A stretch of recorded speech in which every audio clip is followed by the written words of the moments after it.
Superhero stories often follow the same pattern. A villain rises, heroes fight back, the world almost ends, then at the last moment, someone saves it. But The Boys never worked like that. In this world, the heroes were never heroes. They were products. They were brands. They were weapons, owned by a company that sold power the same way other companies sell soda or shoes. Season 5 of The Boys is not building toward another big superhero battle.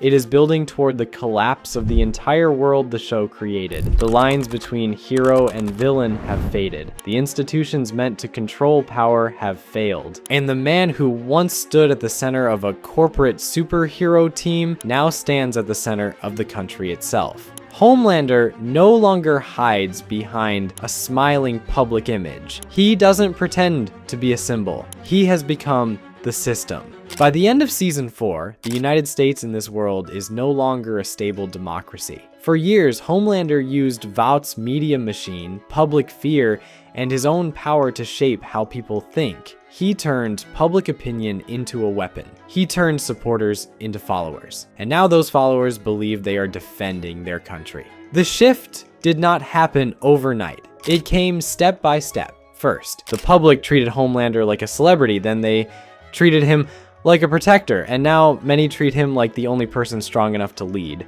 The result is a country divided between two groups. People who see Homelander as a savior and people who see him as a tyrant. This is what makes the final season different from the ones before it. The conflict is no longer about exposing corruption inside a company like Vought. It is about resisting a system that has already taken control. The world of The Boys has reached a point where the worst case scenario already happened. The heroes failed to stop the rise of a man who sees normal humans as beneath him. The guardrails meant to keep power in check are gone. And the people who tried to fight that power now face a situation that feels impossible. I don't make mistakes. I'm not just like the rest of you. I'm stronger, I'm smarter, I'm better. I am better!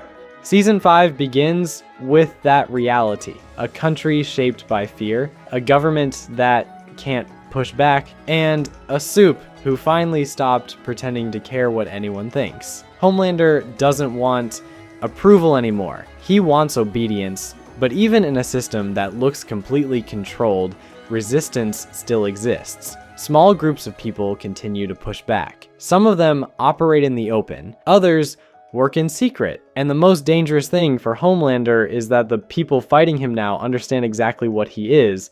For years, many citizens believed the lie that supers were heroes. Now the mask is gone. Everyone sees the monster.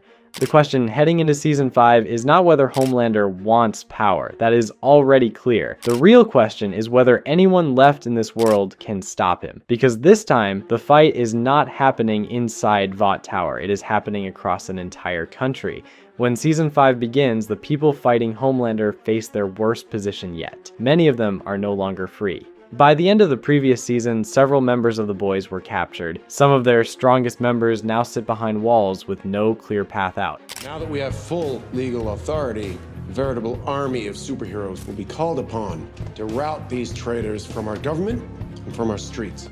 Escape will not be easy. A rescue attempt could expose the entire network, but leaving them behind could destroy morale and weaken the fight. The team must make a hard choice. Do they risk everything to save their friends, or do they focus on the larger mission of stopping Homelander? This tension forms one of the early conflicts of the season. Every move carries risk. Every delay gives Homelander more control. And while part of the team sits in captivity, the rest of the resistance must regroup.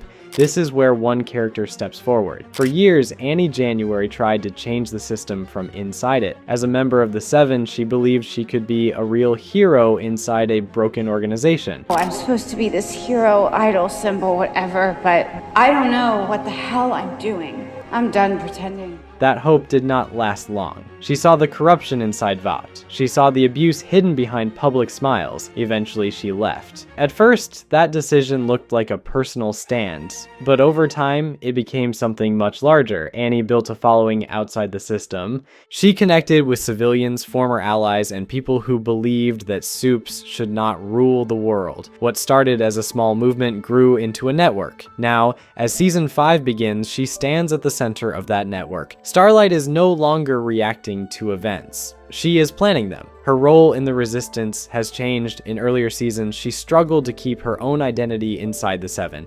Now she works as a leader. That position gives her something the Resistance desperately needs: legitimacy. Many citizens still distrust Supes after years of abuse and lies, but Starlight built a reputation for honesty. She walked away from power. She exposed the system that created Homelander. That history gives her influence. And influence matters in a fight where information, alliances, and public support all play a role. Now, Homelander and Vought are going to tell you that it was the supervillain and that they have it handled. They don't. Another key figure now works beside her. A-Train once stood as one of the most loyal members of the Seven. For years, he protected the image of the system that raised him. His actions caused real damage, including the moment that started Huey's entire story. But something changed. During the previous season, A-Train made a decision that shocked many viewers. He turned against the system that protected him. His defection did not erase the harm he caused, but it placed him on a new path. Now, he works with the Resistance. His value goes beyond speed. A-Train spent years inside the Seven. He understands how the organization operates. He knows Homelander's habits. He knows the structure of Vought's network and the ways the company keeps control. That information turns him into a powerful asset.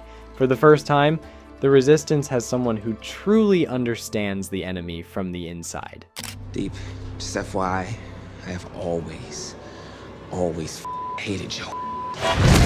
But even with these new alliances, the group faces another problem. One of their most important members is missing. Kimiko has always served as both a fighter and an emotional center for the team. Her presence balanced the chaos around her. She didn't speak, but her loyalty never came into question. Now her status is unclear. Promotional material suggests that Kimiko is missing at the start of the season.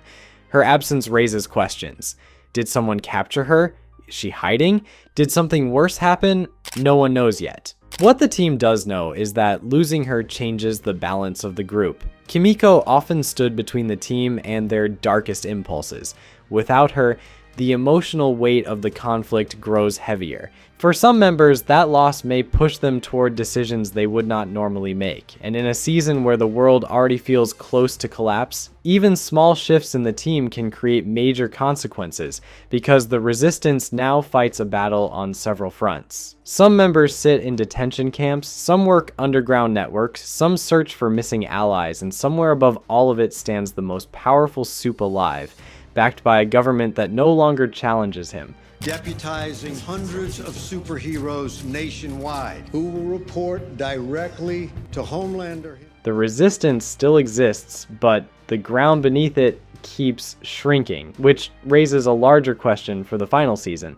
If the system now belongs to Homelander, how does anyone fight it? When people think about the final conflict in The Boys, they usually imagine one thing: Homelander versus the Boys, the most powerful Supe alive against the group that spent years trying to expose him.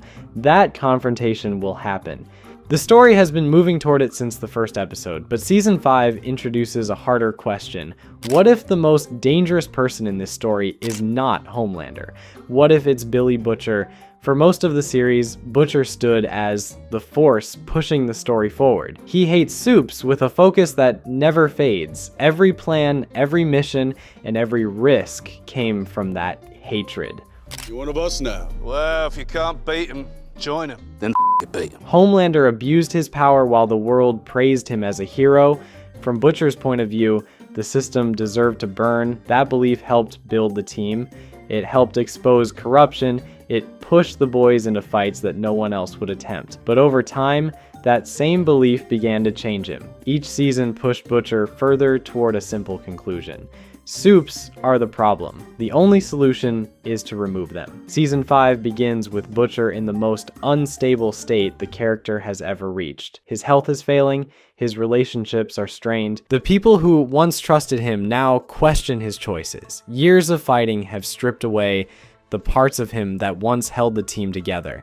Now he faces a decision that could reshape the entire world. The anti-soup virus. The show introduced this virus as a weapon capable of killing soups. At first, it looked like a tool that might give humans a chance against enemies who can't be stopped through normal means, but the truth about the virus makes it far more dangerous. It doesn't target specific individuals. It doesn't separate villains from allies. If released on a large scale, the virus could eliminate every soup on the planet.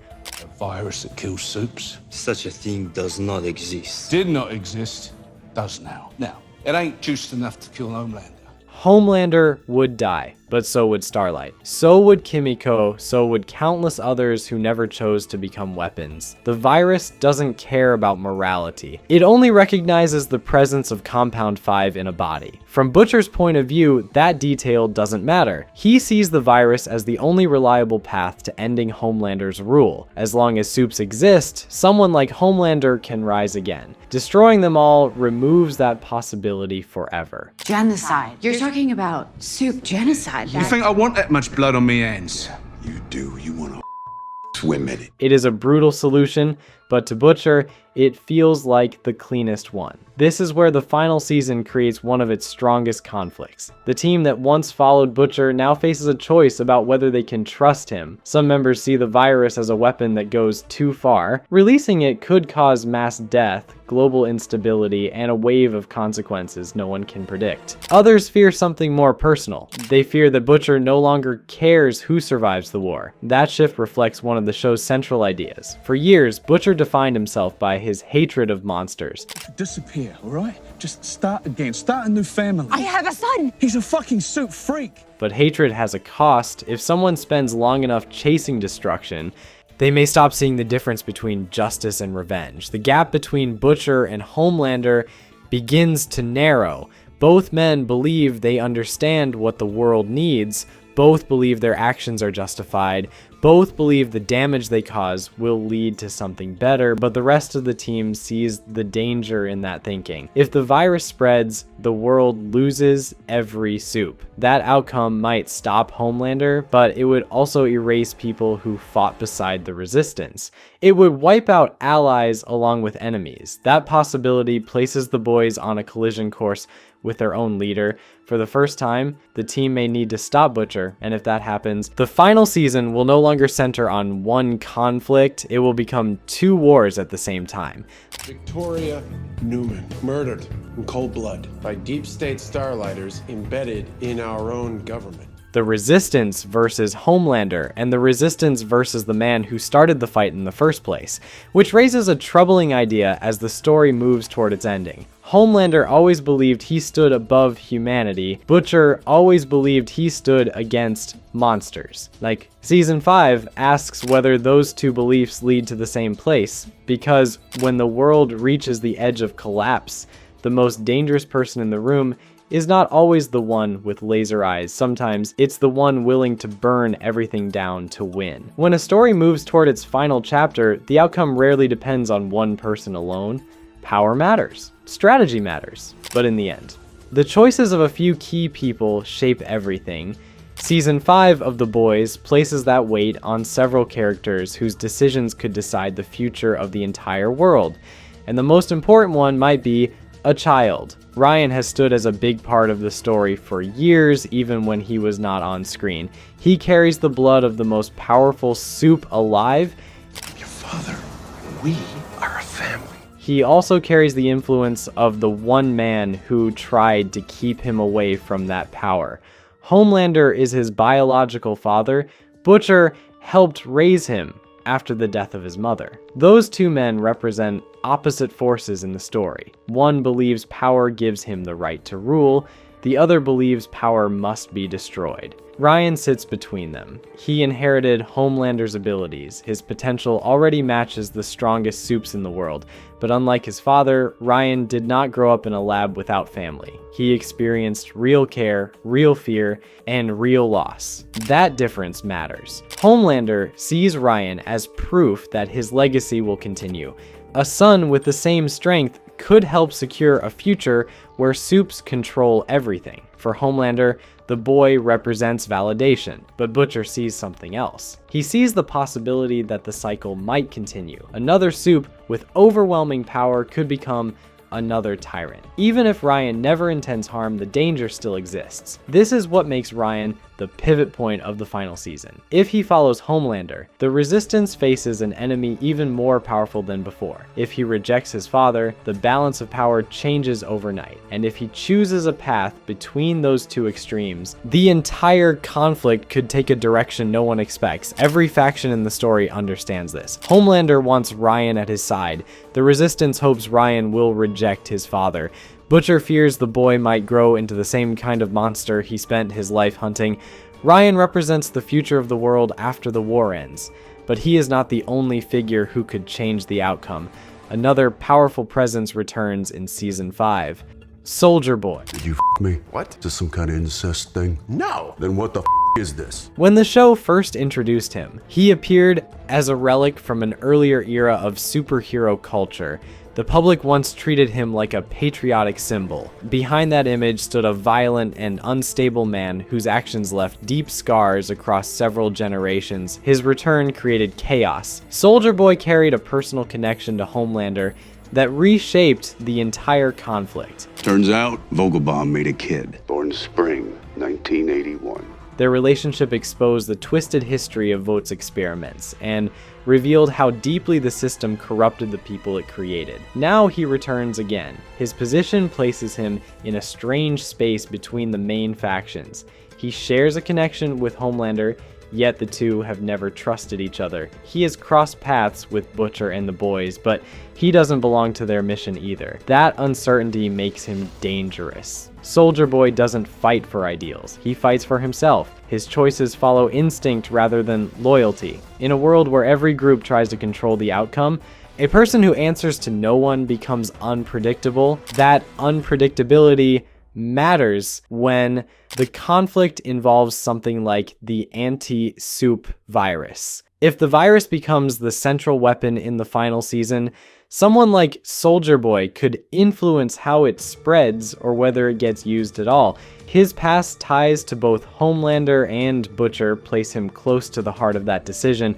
And in a story built around power struggles, the presence of an unpredictable force can shift everything. Season 5 gathers several characters who each carry a piece of the outcome. Ryan holds the future. Soldier Boy holds a volatile past. Butcher holds a weapon that could wipe out an entire population. Homelander holds the country itself. Each one believes they understand what the world needs next. The final season will reveal which of them is right, or whether any of them are. As the final season approaches, the story doesn't only focus on returning characters, new figures enter the conflict as well.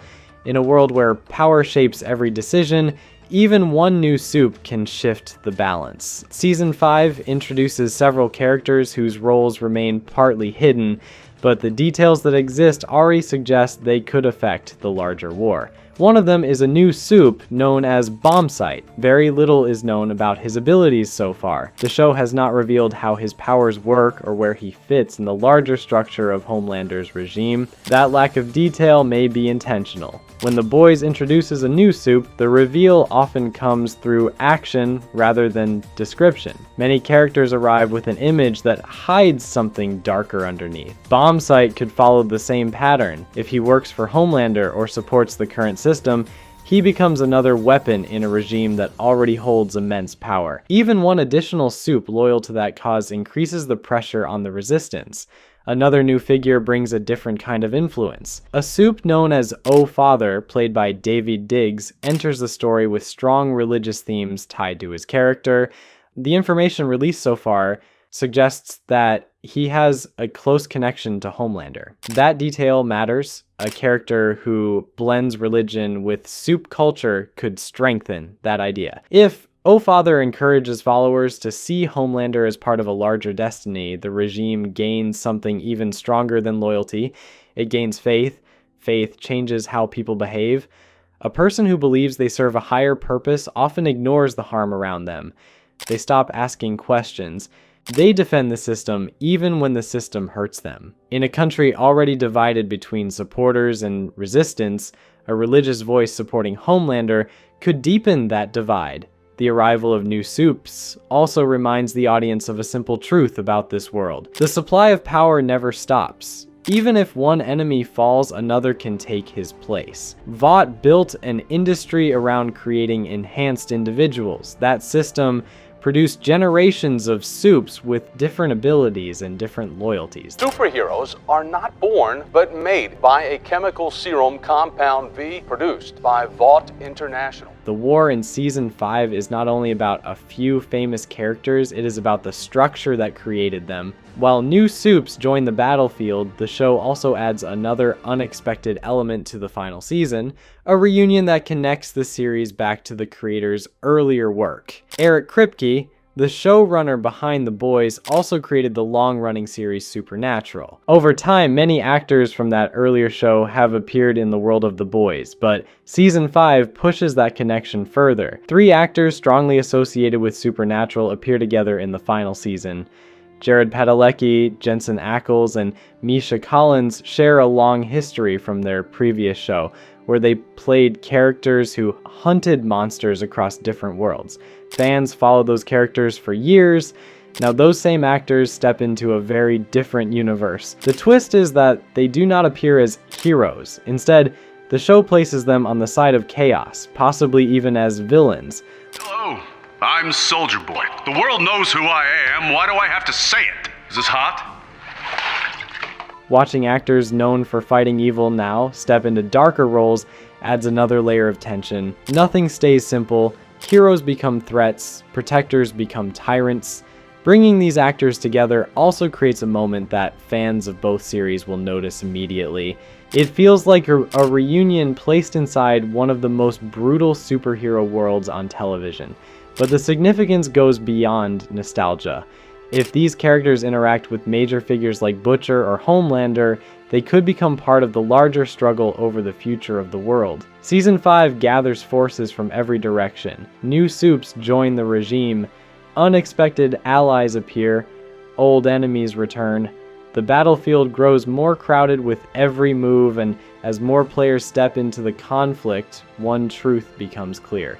The final war in The Boys will not involve just 2 sides. It will involve everyone who believes they deserve control of the world that remains. Every long-running story creates one final question. How does it end? The show has never followed the normal superhero formula, so the ending will likely avoid the usual heroic victory. Instead, several possibilities stand out as the story approaches its final conflict. The first theory focuses on Homelander. William, we made a deal to fight to the death. You and me. This is cheating. Deal's off. Many people expect a final battle where someone finally kills him. That outcome would follow the logic of most superhero stories. A villain grows too powerful, and eventually someone stronger defeats him, but The Boys rarely chooses the simple path. A more poetic ending might remove Homelander's powers instead of ending his life. For a man who believes strength makes him superior to everyone else, losing that strength would destroy the identity he built. Imagine Homelander forced to live as an ordinary person. No laser vision, no invulnerability, no crowds cheering his name, just a man who spent years calling normal humans weak. That kind of ending would strip away the myth he created around himself. The man who once ruled through fear would have to face the world without the power that protected him. Another theory centers on Billy Butcher. Name's Butcher. Billy Butcher. Throughout the series, Butcher presented himself as the man willing to do anything to stop monsters, but each season pushed him closer to becoming something else. His anger shaped every decision. His hatred for soups drove him into alliances that once seemed impossible. Now, he holds a weapon capable of destroying an entire group of people. The anti-soup virus. That weapon could turn Butcher into the final villain of the story. One possible outcome follows a tragic pattern. Butcher succeeds in killing Homelander. The greatest threat to the world finally falls. But the methods Butcher used to win leave him changed beyond repair. If he unleashes the virus, he becomes responsible for the death of every soup, including people who fought beside him. That kind of act would make him the monster he spent his life hunting. To make the virus strong enough to kill Homelander would evolve into something unstable. We're talking about killing every soup on Earth. In that scenario, someone else must stop him. The person most likely to face that decision is Huey. Huey began the story as an ordinary man pulled into a world of violence after losing someone he loved. Over time, he grew stronger and more confident, but he never lost the sense of humanity that defined him. If Butcher crosses the final line, Huey may have to confront the man who started this entire fight.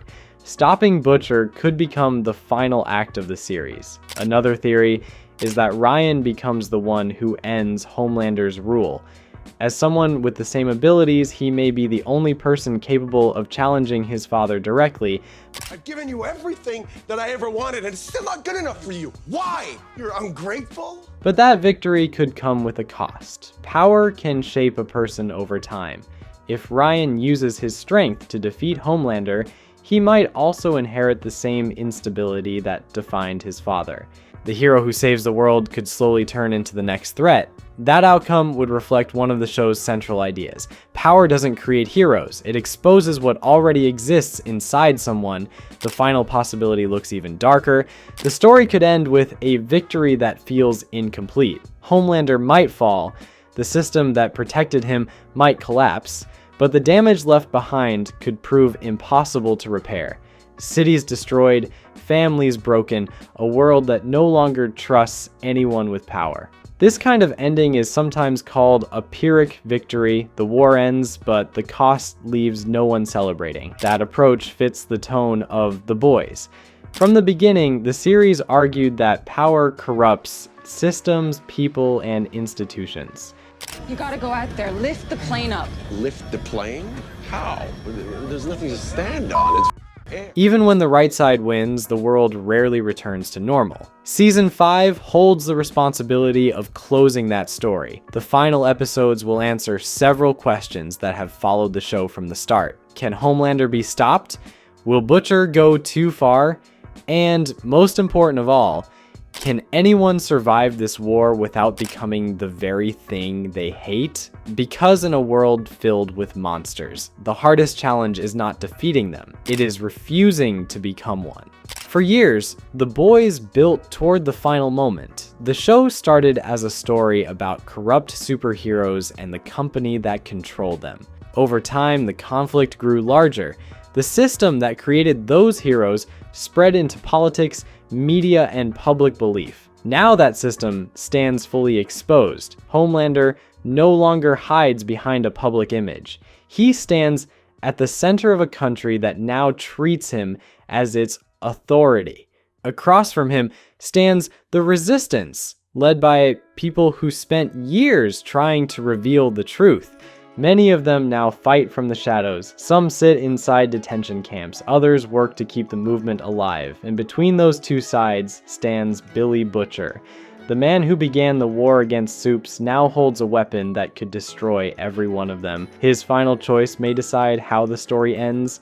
Above all of them stands Ryan, a child with the same power as Homelander, and the potential to shape whatever future follows. Season 5 brings all of these forces together. The fall of a tyrant, the rise of a resistance, and a final decision about how far someone can go in the name of justice. The show has always argued that power changes people. The last season will show whether anyone can stop that cycle, and whether the world that survives this war will be any better than the one that started it. If you enjoyed this breakdown, make sure to like the video and subscribe for more deep dives like this.